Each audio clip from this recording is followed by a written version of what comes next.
नमस्ते दोस्तों, स्वागत है आप सभी का मेरे किचन में। और आज मैं आपके साथ शेयर कर रही हूँ स्टफ्ड करेले की ये रेसिपी।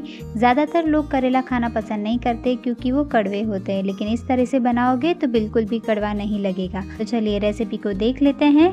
स्टफ्ड करेला बनाने के लिए मैंने टोटल 250 ग्राम के करेले लिए हैं और इसकी साइड्स को इस तरह से कट करके हमें इसकी स्किन को पील कर देना है और अच्छे से साफ़ कर लेने हैं।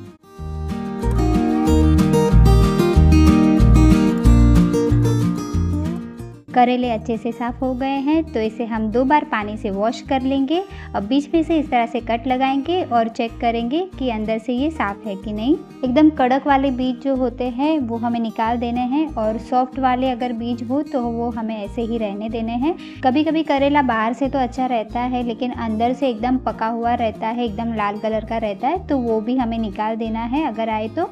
और इस तरह से पूरा करेले को अंदर से क्लीन कर देना है। इसके बाद एक बाउल में 1 गिलास पानी लेना है, थोड़ी सी हल्दी और थोड़ा सा नमक मिक्स करेंगे और इसमें हम सारे करेले डाल देंगे।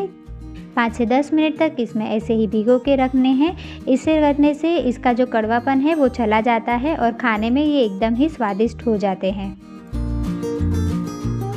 इसे हम एक साइड में रख देंगे। तब तक हम एक फ्राइंग पैन लेंगे और इसमें पीनट्स को ड्राई रोस्ट करेंगे। बहुत ज़्यादा नहीं फ्राई करना है, बस हल्का सा इसका कलर चेंज हो जाए तब तक फ्राई करना है। जैसे ये ठंडे हो जाएंगे इसको एक मिक्सी जार में डालेंगे और इसे दरदरा सा पीस लेंगे।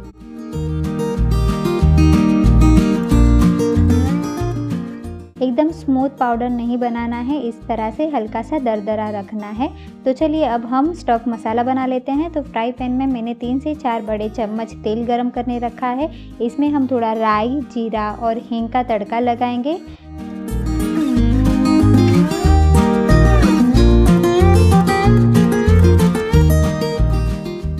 अब हम इसमें डालेंगे 1 बारीक कटा हुआ प्याज और 1 बड़ी चम्मच अदरक लहसुन की पेस्ट। इसे हमें अच्छे से सौते कर लेना है जब तक कि इसका कलर हल्का सा गोल्डन ब्राउन ना हो जाए।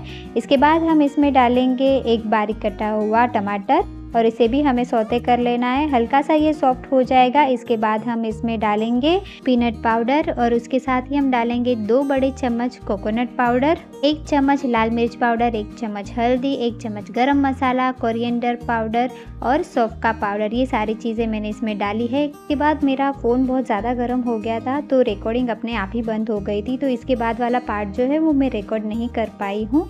इसलिए मैंने जो भी चीज़ें इसमें डाली है वो मैंने यहाँ पे मेंशन कर दी है, आप देख सकते हैं।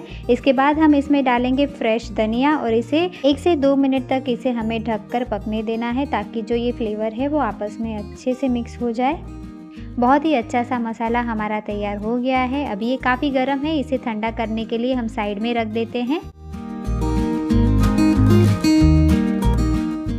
जब तक हमारा मसाला ठंडा हो रहा है तब तक हम क्या करेंगे, तो ये जो करेले हमें पानी में भिगो के रखे थे वो इसमें से निकाल देने हैं। अच्छे से निचोड़ के निकालेंगे ताकि ये जो सारा एक्सेस वाटर है वो निकल जाए।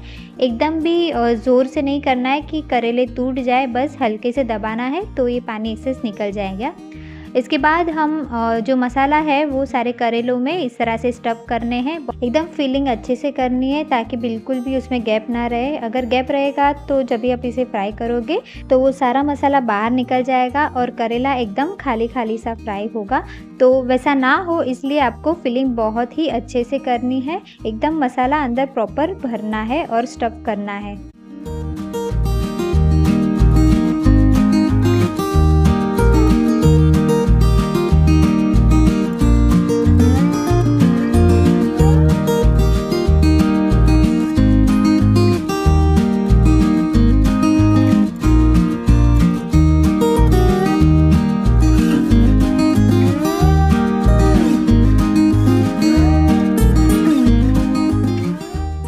करेलों को स्टफ करने के बाद अब हम क्या करेंगे, तो फ्राइंग पैन में हम थोड़ा सा तेल और गरम करने रख देंगे और एक एक करके स्टफ्ड करेला इसमें फ्राई करने रखेंगे। थोड़ा सा नमक हम ऊपर से स्प्रिंकल करेंगे। मसालों में हमने नमक डाला था लेकिन करेला एकदम से फीका ना लगे इसके लिए थोड़ा सा नमक ऊपर से और डालेंगे और एक साइड से प्रॉपर फ्राई हो जाए उसके बाद ही हम इसे दूसरी साइड से फ्राई करेंगे। धीमी आंच पर ही हमें इसे फ्राई करना है।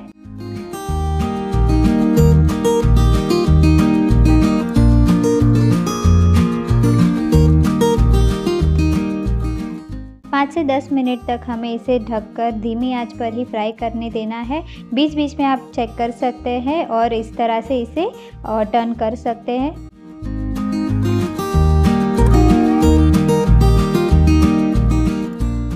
सात से 10 मिनट के बाद आप एक बार चेक कर ले। अगर आपको लगे कि करेले एकदम सॉफ्ट हो गए हैं तो आप टूथपिक की मदद से इसे चेक कर सकते हैं।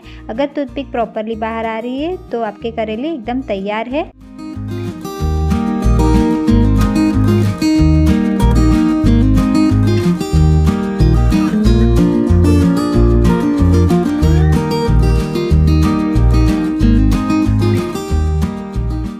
स्टफ्ड करेला सर्व करने के लिए बिल्कुल तैयार है। तो अगर आप भी करेला खाना पसंद नहीं करते हैं तो इस रेसिपी को देख के ज़रूर बनाइएगा। आपको बिल्कुल भी कड़वा नहीं लगेगा और आपको ये रेसिपी बहुत अच्छी लगेगी।